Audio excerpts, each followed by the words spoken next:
안녕하세요. 가야대학교 초등특수교육과 여러분, 정서행동 장애를 맡은 윤혜진입니다. 오늘은 이제 10주차에 들어가는데요. 이제 우울장애에 대해서 한번 알아보도록 하겠습니다.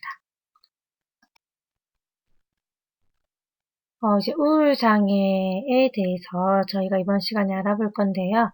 우울장애에 대한 정의와 원인, 그리고 우울장애를 가진 아동에 대한 존재에 대해서 알아보도록 하겠습니다. 5학년인 보검이는 이제 부모가 이제 이혼 전에 이혼을 하고 또 각각 부모가 재혼을 하였기 때문에 보검이는 지금 할머니랑 함께 살고 있습니다. 이제 가끔 엄마와 아빠를 따로 만나기는 하지만 이제 함께 생활을 하지 않기 때문에 어색하기도 하고 그런 가정에 대한 안정감을 느낄 수가 없는데요. 그래서 보검이는 항상 초조하기도 하고 이제 조금만 화가 나도 소리를 지르거나 크게 울고 물건을 집어던지는 행동을 합니다.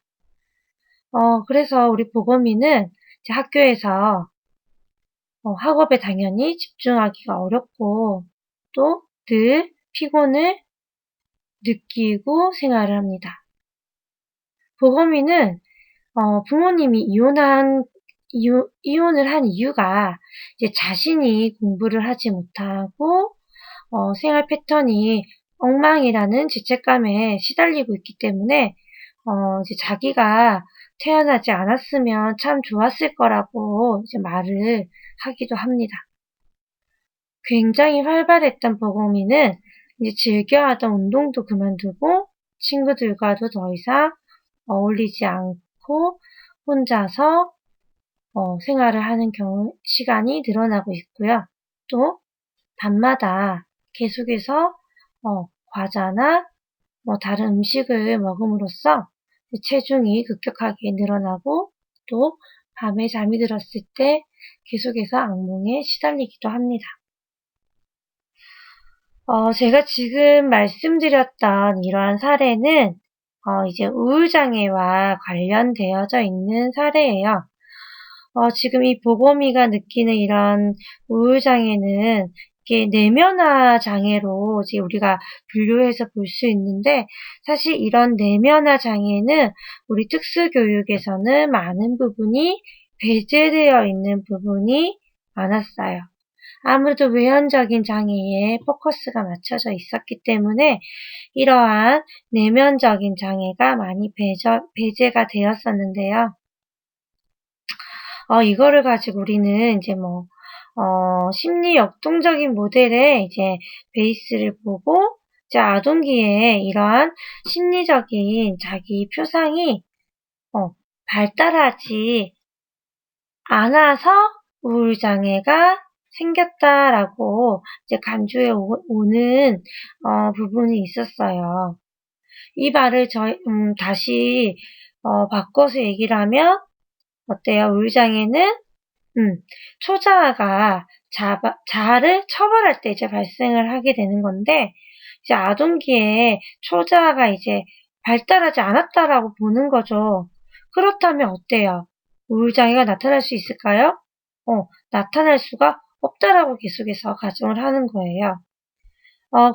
그리고 이제 아동기에 우울장애나 우리가 지금 알고 있는 ADHD나 학습장애, AD나 이런 부분이 이제 여러 가지 복합적으로 믹스가 되어져 있기 때문에 진단하기도 되게 어려워서 우울장애가 배제되는 경우도 있었어요. 하지만 이제 우리가 계속해서 우울장애에 대해서 많은 연구를 통해서 이제 아동도 또 청소년기에도 이제 우울장애가 나타날 수 있다라는 것을 많이 증명을 하고 있고요. 또 이제 우울장애가 다른 장애와 상관관계가 이제 높이 발생할 수 있고 또 학업이나 일상생활에서도 이런 우울장애가 심각한 문제를 초래할 수 있다라는 것이 이제 계속해서 연구됨에 따라 이제 우리 특수교육 분야에서도 이제 이 우울장애에 대해서 많은 관심을 가지게 되고 또 우리가 진단을 하고 그에 맞는 서비스를 이제 제공하게 되었습니다. 그래서 우리 오늘은 이제 우울장애에 대한 정의와 또 진단 기준, 그리고 우리가 왜 우울장애가 생기는지 여러 원인에 대해서 또 우울장애에 맞는 다양한 중재 기법에 대해서 한번 알아보도록 하겠습니다. 자, 이제 첫 번째로 우리가 우울장애에 대한 정의가 나오는데요. 이제 이에 앞서서 여러분들 중간고사는 잘 준비해서 했나요? 제가 이제 항상 이 정서행동 장애를 이제 지도를 하면서 정서행동 장애 안에는 아주 많은 하위 유형들이 있어요. 그래서 학교에서 여러분들이 아주 다양한 정서장애 아동들을 접하기 때문에 이런 하위 유형에 맞춘 지도안으로 함께 모의 수업도 해보기도 하고 또 지도안에 어떠한 중재가 들어가고 또 어떻게 평가를 하는지에 대해서 우리가 실습을 병행을 하면서 이제 여러분들이 조금 더 정서행동 장애에 쉽게 다가갈 수 있게 저희가 수업을 진행을 했는데 이번 학기는 이제 그런 부분에서 좀 여러분들에게 좀 아쉬움이 있어요. 그래도 대표적으로 여러분들이 이제 현장에 나갔을 때에 자주 접할 수 있는 이제 ADHD 아동들에 대해서 이제 어떻게 중재를 할 것인가 이제 한 번 더 생각을 할 수 있는 시간이었다고 또 제가 생각을 하겠습니다. 혹시 지도안을 이제 뭐 작성을 하고 또 저에게 또 이런 지도안 작성 부분에 궁금한 게 있으면 이제 개인적으로 메일이나 이제 문자로 또 연락을 주시면 제가 아는 부분에서 또 여러분들께 대답을 하도록 하겠습니다. 우울장애는 이제 우리 교육 현장에서 또 의학적으로 또는 임상적으로 이제 사용하고 있는 정의나 진단 방법이 아주 다양해요. 그렇기 때문에 우리가 어떠한 정의를 사용할 것인지 또 그 아동에게 어떠한 진단 도구를 사용할 것인지에 따라서 아동이 우울장애를 가지고 있다고 진단을 할 수도 있고 또 그렇지 않다라고 진단을 할 수도 있어요. 우리가 우울장애에 대해서 지금 현재 우리가 정의하는 부분이 가장 많이 사용하고 있는 것은 이제 DSM-5예요. 그래서 이게 우리나라뿐만 아니라 여러 국제적으로 많이 사용하고 있기 때문에 이제 아무래도 우리 DSM-5에 따라서 우울장애도 정의를 하는 게 좋을 것 같아요. 이 DSM-5는 사실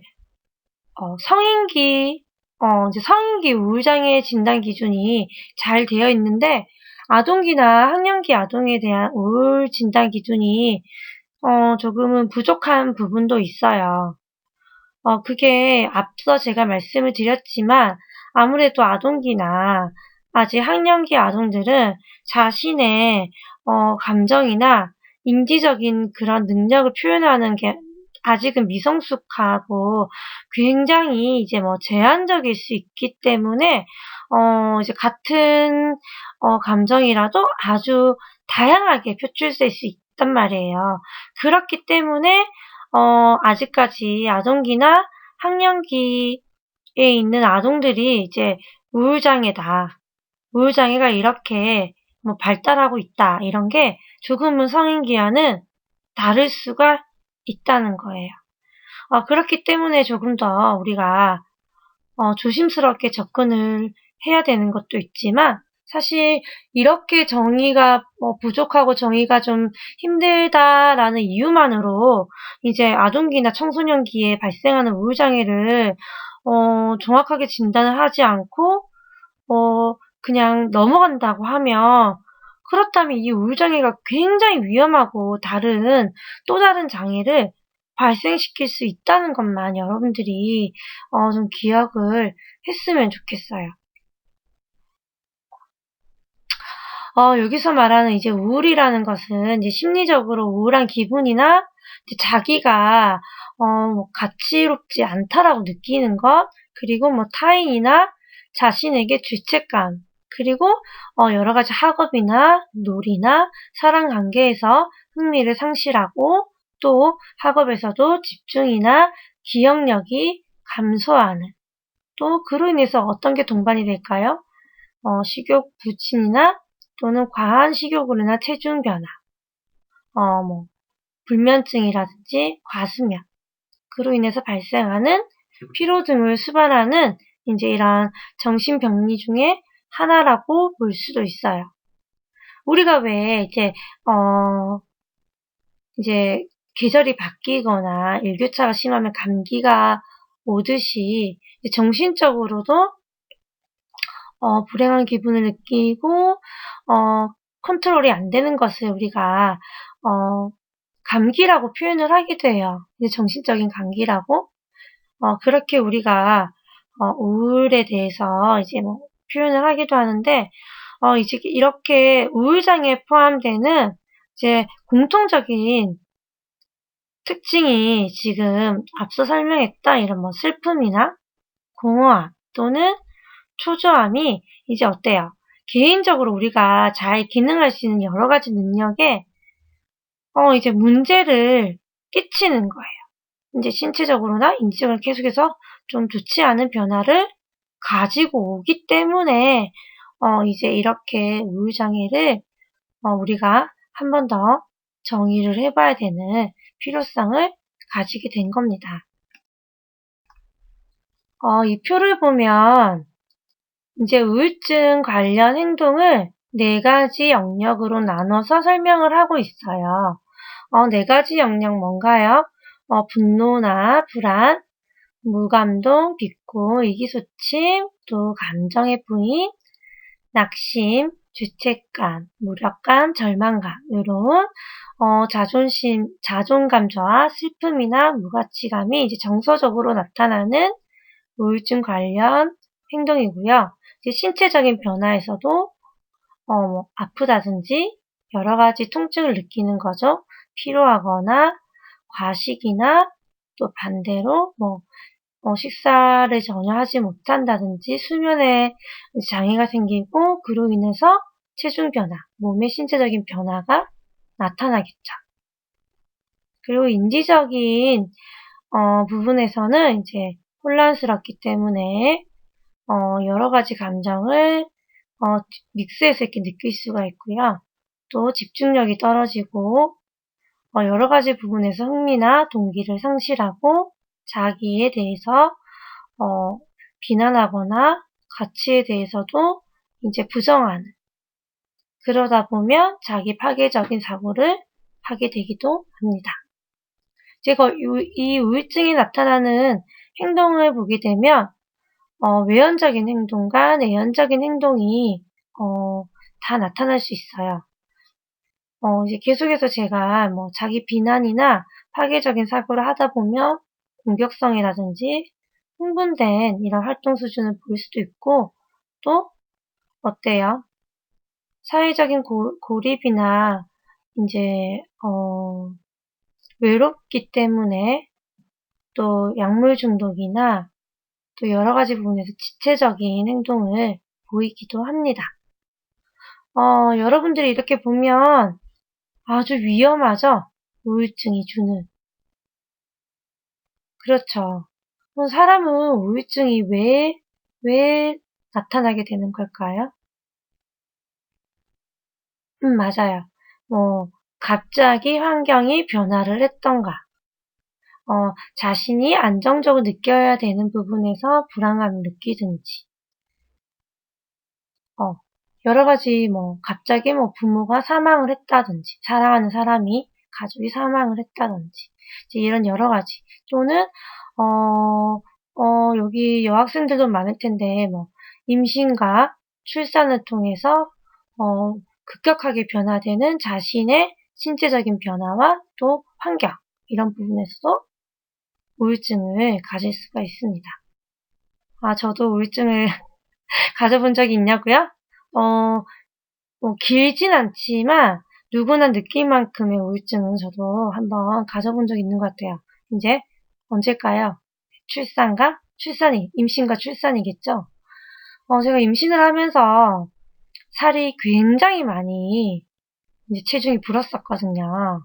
물론 제가 열심히 먹은 것도 있지만, 이제 뭐, 아이를 핑계를 대고, 이제, 평소에 먹지 못했던 것을 열심히 10달 동안 먹었더니, 이제 급격한 체중 변화가 있었는데, 어른들이 이제 아이를 출산을 하고 나면 돌아온다라고 했는데, 돌아오지가 않더라고요.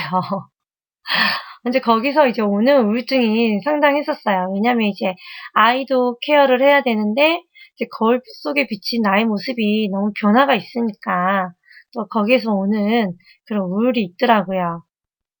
어떻게 극복을 했냐고요? 저는 약물에 의존하진 않고, 어, 후덕해지는 몸매와, 대신에 온화한 성격을 얻었다 생각을 하면서, 조금 더 먹는 것으로 저는 그냥 승화를 시켰어요. 여러분들은 어떻게 하겠어요? 조금 더 자기 관리를 하겠어요? 저처럼 이제 받아들이고 더 먹는 즐거움 찾겠어요?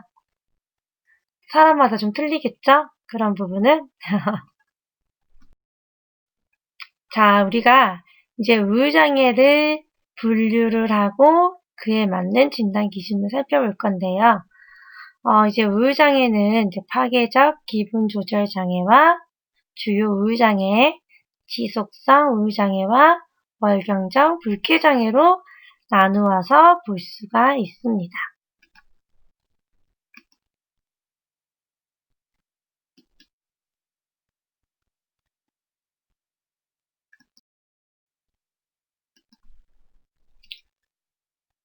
파괴적 기분 조절 장애는 이제 새로 추가된 진료 분류 중에 하나예요.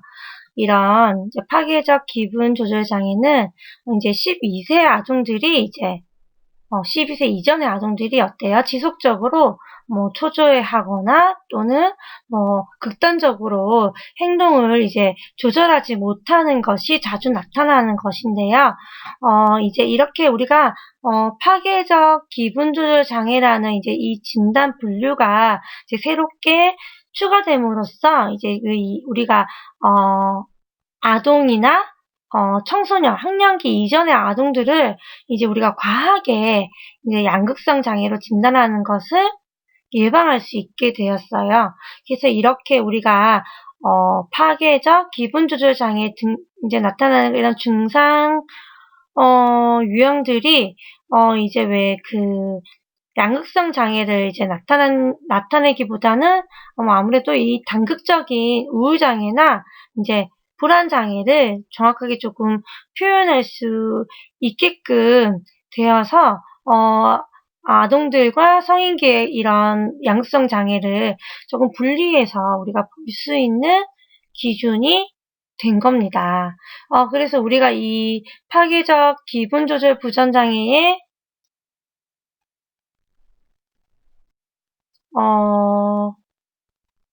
조금 우리가 진단 기준을 이제 보면 이제 어때요? 심한 재발성 분노 발작이 언어나 행동이나 뭐 이런 부분에서 계속 나타나고 또 상황이나 촉발 자극에 의해서 그 강도가 지속기간이 아주 비정상적으로 나타나는 거죠. 그러니까 이게 언어라는 것은 언어적인 분노 폭언이나 욕설이나 이런 것이고, 행동적인 것도 어때요? 사람이나 사물을 공격하거나 부수거나 하는 그런 행동이에요. 그리고 우라 폭발이라고 해요. 이제 분노 발작을, 이런 우라 폭발은 이제, 발달 단계와는 전혀 일관성이 없고, 일주일에 평균 3회 이상 이제 발생을 해야 되는 거고요.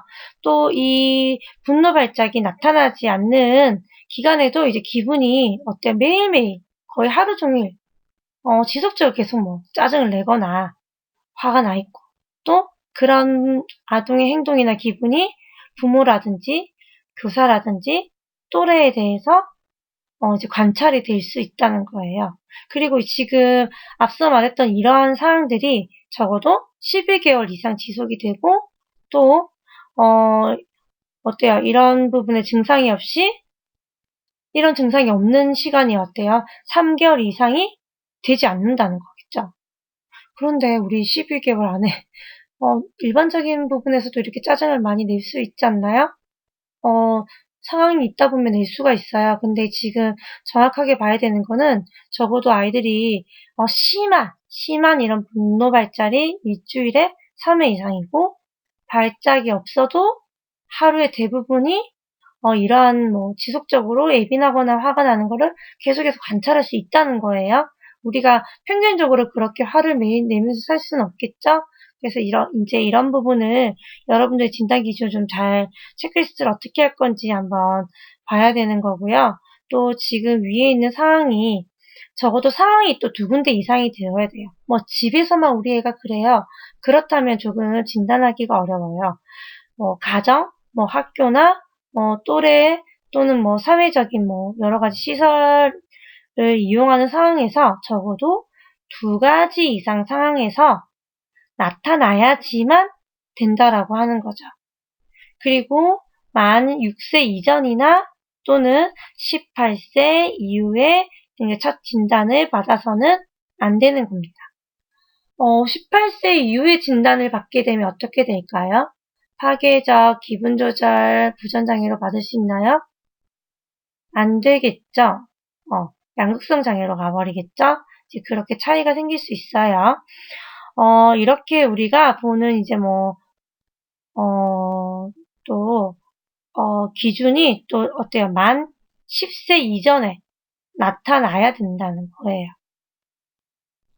그리고 또, 이러한 두증 사파나, 경조증 사파의 진단 기준에 맞는 이제 그런 기간이 또 어때요? 하루 이상 지속이 되지 않아야 되는데, 우리가 여기서 조금 주의해서 봐야 될 부분은 이제 되게 아이에게 행복한 일이 있거나, 이제 기대하는 상황에서 일어나는 이런 발달적인 적당한 이런 기분 상승을 조증으로 또는 경조증으로 간주해서는 안 되는 거죠.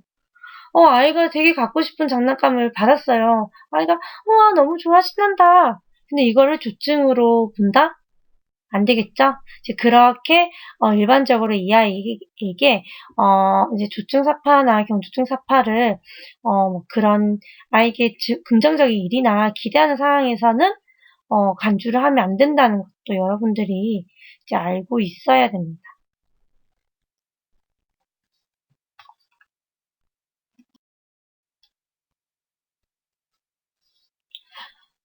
우리가 이렇게 보는 파괴적 기분 조절 장애는, 이제 이 진단 기준에 맞는 행동들이, 또 이런 우울장애 사파 기간에만 일어난 게 아니고, 또, 다른 질환으로도 설명이 되면 안 되는 거예요. 오티즘이라든지, 외상 스트레스라든지, 분리불안이나, 지속적인 우울장애로는 이제 또 같이 중복되면서 설명이 되면 안 되는데, 여기 주의할 점에 적혀 있어요. 이제, 이 파괴적 기분조절장애 진단이 어때요? 적대적 반항장애, 또, 간헐적 폭발성 장애의 진단과 이제 공존을 하면 되나요? 공존을 하면 안 된다라고 나와 있다는 거죠. 그래서 우리가 진단 기준에 되는 이런 증상들이 또 마지막으로 보면, 약물이나 다른 의학적 또는 신경학적인 상태의, 생리학적인 이런 효과를 기인하는 경우도 제외를 해야 된다는 거예요. 계속해서 내가 이제 ADHD 약을 먹고 있어요. 약을 먹고 있어서 계속해서, 막, 기분이 다운이 되고, 귀찮고 아무것도 하기 싫단 말이에요.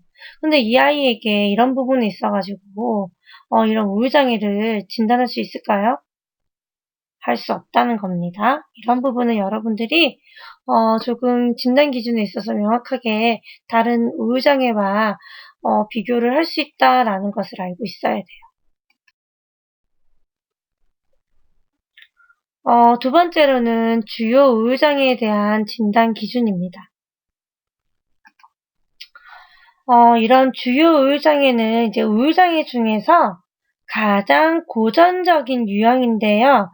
이제 이런 증상 발현이나 사파가 이제 2주 이상 계속해서 지속이 되고, 또 인지적으로나 정서적으로, 또 자율신경계에 이제 확실한 변화를 나타내고 있어요.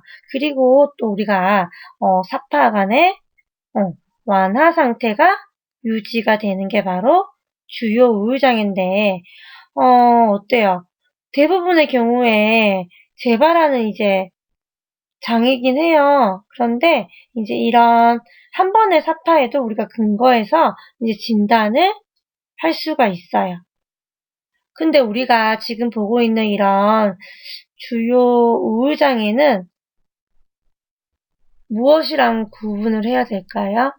여기 나와 있는 표를 보다 보면, 정상적인 슬픔과 구분을 해야 돼요. 이 아동이 주요 우울장애로 인한 슬픔인지, 정상적으로, 이런 상황에 맞는 슬픔인지를 구별하기 위해서는 조금 더 주의 깊게, 관찰을 할 필요성이 있는데요. 예를 들어서 가족이, 엄마가 사망했어요. 어때요? 아주 아동에게 큰 고통이 오겠죠? 슬프겠죠? 많이 힘들겠죠? 아이고. 그런데, 이로 인해서 우리가 갑자기 주요 우울장애가 생긴다? 생기지 않는다는 거죠. 하지만 또 어떠한 상황에서는 이런 가족의 사망과 더불어, 이제 주요 우울장애가 동시에 발생할 수도 있다는 거겠죠. 그러면 어떻게 될까요? 어떻게 될까요? 아주 더 심각하게 나타날 수 있다는 거겠죠. 이제 이런 가족에 대한 사망이 사실 큰 부분이거든요.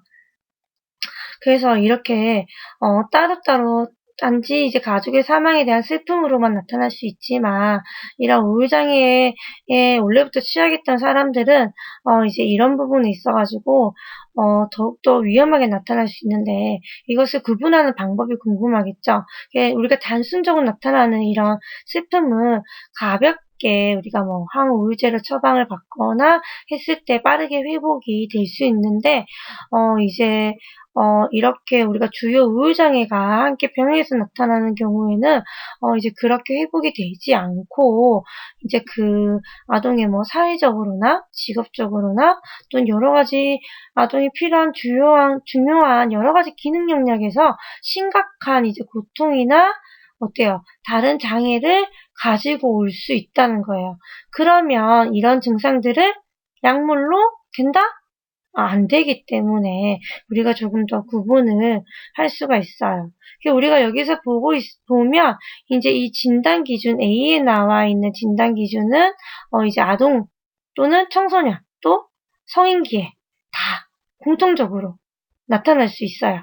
그런데 우리 첫 번째로 나타나는 이 경우에는 이제 성인기 우울장애에는 어때요? 주요 우울한 기분만이 동반이 되고, 아동기나 청소년기에는 이제 우울한 기분보다는 어떤 기분?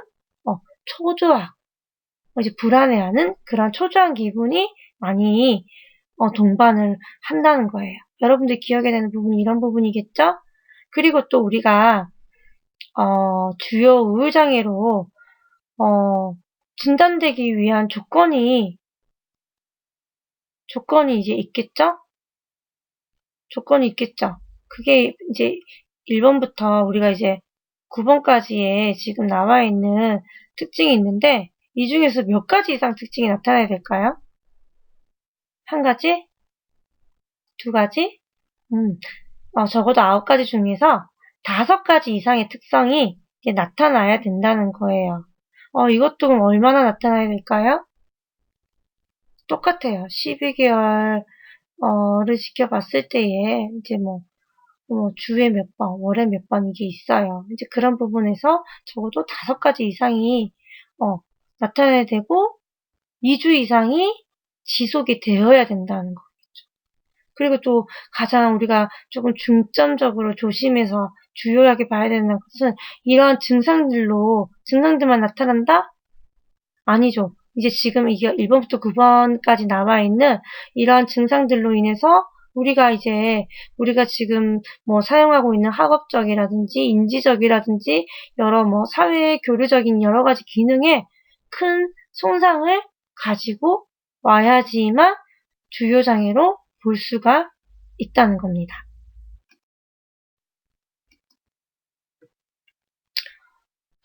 그래서 우리가 이렇게 주요 우울장애를 살펴보게 되면 아주 많은 증상들이 5가지 이상이니까 나타난다는 거예요. 지금 이런 부분에서 그저 식욕저하, 불면증, 피곤하고 낮은 자존감, 또는 집중력도 떨어지고 절망감에도 빠졌다가 의사결정 결정도 하기가 어렵고 이렇게 나타나는데 이렇게 나타난 증상이 또 다른 여기 밑에 이게 뒤에 보게 되면 조현병이라든지 이런 여러 가지 정신병적 장애로는 설명이 되지 않아야 된다는 거고 또 조증이나 경주증 증상이 존재하지 않는다는 거예요.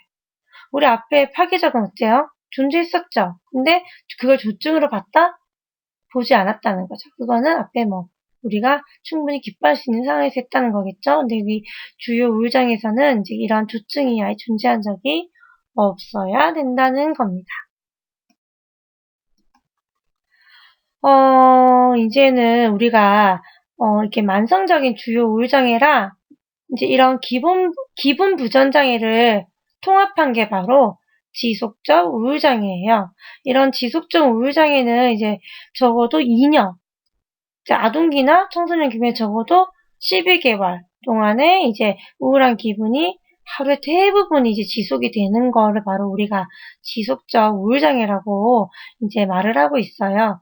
이게 어때요? 주요 우울장애가 지속적 우울장애보다 앞서서 나타날 수도 있고 또 아니면 동시에 같이 나타날 수도 있는데요. 이제 이게 우리가 앞에 우리가 지금 봤었던 주요 우울장애에 비해서는 이제 이 지속적 우울장애는 이제 불안장애나 약물 사용으로 인한 장애 등이 이제 공존할 위험성이 이제 높다는 거예요. 여러분들이 조금 포커스를 맞춰서 보면 좋고요. 또 이 지속적 우울장애가 되게 이제 어린 나이에 학령기 전이라든지 이렇게 어린 나이에 발생한 경우에는 인격장애랑 이제 연관이 될 수도 있기 때문에 여러분들이 조금 더 잘 봐야 된다는 겁니다. 이제 이렇게 우리가 이 우울장애 진단 기준에 이렇게 나타나는 이런 부분이 2년 이상 이렇게 나타나는 것은 이제 우리가 앞에 했던 주요 우울장애와 지속적 이 우울장애를 같이 진단을 받을 수 있다는 걸 여러분들이 알면 돼요. 결론은 지속적 우울장애는 이 주요 우울장애가 아주 긴 시간 계속해서 이제 일어나고 있다라는 것을 여러분들이 기억을 하면 됩니다. 이것도 똑같아요. 이제 약물이나 이런 부분으로 나타나는 것은 우울장애로 볼 수가 없고요. 또는 기타 장애죠. 조현병이나 이런 부분과는 겹쳐지지 않는다는 거. 이런 그런 부분도 여러분들이 한 번 더 생각을 하시면 됩니다. 그러면 우리가 앞에는 이제 우리가 우울장애를 어떻게 진단을 할 건지에 대해서 나눠서 한번 살펴봤었고요. 그럼 우리가 우울장애가 어떻게 출현을 하고 있는지, 얼마나 많은 아동이 이제 우울장애를 가지고 있는지도 한번 생각을 해봐야겠죠. 이렇게 우리가 우울장애의 출현율은 이제 제가 얘기했던 것처럼 어떤 정의를 따르느냐, 또 어떠한 진단 도구를 사용하느냐, 그리고 또 우리가 아동의 이런 발달 단계에서 어떻게까지 볼 것인가, 이런 발달 단계까지에 따라서 매우 다양하게 이제 나타날 수 있기 때문에 아주 정확하게 우리 시각이나 청각점 이렇게 정확하게 측정하기는 이제 어렵겠죠? 네, 되게 어려워요. 그래도 우리가 이제 살펴보면 일반적으로 이제 이런 우울장애는 아동기보다는 청소년기에 많이 나타난다. 왜 그럴까요? 왜 아동기보다는 청소년기에 많이 나타날까요? 이제 2차 성징과 더불어서 이제 사회적인 활동을 하기 시작하라 하면서 아동기보다 청소년기에는 이제 자신이 기분에 대해서 느낄 수 있고 표현할 수 있는 방법이 아주 다채로워지기 때문에 아동기보다는 청소년기에 더 많이 나타나는 거예요. 앞에 우리가 연구를 살펴봐도 이제 아동기에 우울장애를 경험하는 비율이 만약에 1%라고 치면 이제 청소년기에 이제 우울장애를 경험하는 비율은 그것보다 2배에서 최대 4배까지도 높게 나타난다라고 이제 보고가 되고 있거든요. 그리고 또 다른 연구를 봐도 적어도 4명 중에 1명은 이제 우울장애를 경험해 볼 수 있다라고 이제 표현하기도 해요. 우리가 쉽게 고민하는 거예요. 나는 왜 쟤보다 못생겼을까? 나는 왜 쟤보다 뚱뚱할까? 나는 왜 쟤보다 공부를 못할까? 나는 왜 쟤보다 운동을 못할까? 여러 가지 이제 우리가 서열이 생기고 비교를 할 대상이 눈앞에 있다 보면 또 거기에서 오는 우울장애가 발생할 수가 있어요. 그리고 또 이 우울장애는 성별에도 조금 차이가 있어요. 있어요. 남성보다는 여성이 좀 더 많이 가질 수 있다고 하는데 이것도 아동기, 이제 청소년기가 오기 15세 이전에 보면 이제 남성이나 여성에 대해서 출연율이 거의 차이가 없지만 청소년기에 들면서부터 여성이 이제 남성보다 거의 2배 이상의 출연율을 보이고 또 성인기에도 이러한 비율 자체가 계속해서 지속이 된다라고 나와 있어요. 왜 그럴까요? 다양한 이제 미적인 기준이나 여러 가지 부분에서 여자들이 생각을 더 많이 하고 고민을 하기 때문에 생길 수가 있다라고 이제 연구가 되고 있고요. 또 사회적인 이제 우리 사회적인 또는 경제적인 수준이 낮을수록 이제 우울장애 발생률이 높다라고 또 이제 보고가 되고 있어요.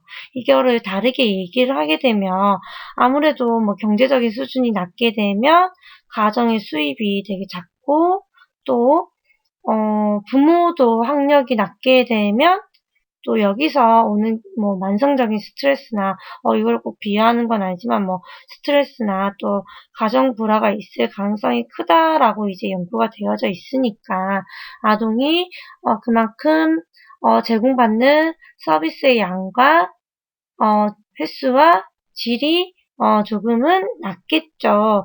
그렇기 때문에 이제 이런 우울장애를 초래할 수 있는 이런 부정적인 환경 요인이 많아서 많이 생긴다라고 해석을 하기도 해요. 그렇다면 우울장애는 이제 보통 공존하는 다른 장애들이 많이 있어요. 그런 공존하는 장애를 보면 이제 불안장애나 품행장애, 이제 약물남용이 이제 제일 많이 있는데 이제 자기가 우울하고 이런 부분에 있어서 내재적으로 같이 발생하는 게 불안장애. 또 우울장애에서 이제 외연화적으로 자신의 그런 분노와 표출하는 부분에서 같이 발생하는 게 바로 품행장애. 그리고 우리가 우울증 약을 되게 쉽게 이제 처방을 받아서 먹기 시작을 하는데, 수면이라든지, 이제 뭐 계속해서 잠을 못 자요. 수면제 처방이라든지 또는 뭐 식사에 대해서 우리가 식사량이나 횟수가 되게 불규칙하다 보면 생기는 이런 신체적인 변화를 또 보기 위해서 개선하기 위해서 먹는 약들도 되게 많이 있어요. 이제 그렇기 때문에 우울장애가 보면 약물 남용도 이제 함께 오는 경우가 되게 많습니다. 그러면 우리가 지금 앞에 봤었던 파괴적 우울장애와 뭐 주요 우울장애, 이제 만성적인 그런 우울장애로도 우리가 나눠서 봤었는데요. 이런 부분에서도 이제 아동들이, 우리는 지금 포커스가 어디에요? 어디에 맞춰져 있죠? 성인기가 아닌 아동기와 학령기에 맞춰져 있죠. 이런 아동기와 학령기 아동들을 봤을 때는 이제 보통 주요 우울장애를 뭐 이제 많이 가지고 있기 때문에 이제 그런 부분에서 아동들이 어떠한 반응을 보이고 있는지 선생님들께서 조금 더 세밀하게 관찰하고 또 그에 맞는 중재를 할 수 있어야 된다는 겁니다. 이 우울장애가 사실 여러분들이 조금 더 세밀하게 봐야 되는 부분이 있어서 일단 우리가 1차 시에서는 이제 우울장애를 어떻게 진단할 것인지 그런 진단 기준과 또 우울장애가 어떻게 지금 출현이 되어 있는지에 대해서 한번 살펴봤고요. 이제 우리 그 다음 시간에는 이제 우울장애 원인은 어떤 게 있는지, 그러면 우리가 우울장애에 대한 중재와 학교에서의 교사의 역할에 대해서 한번 살펴보도록 하겠습니다. 감사합니다.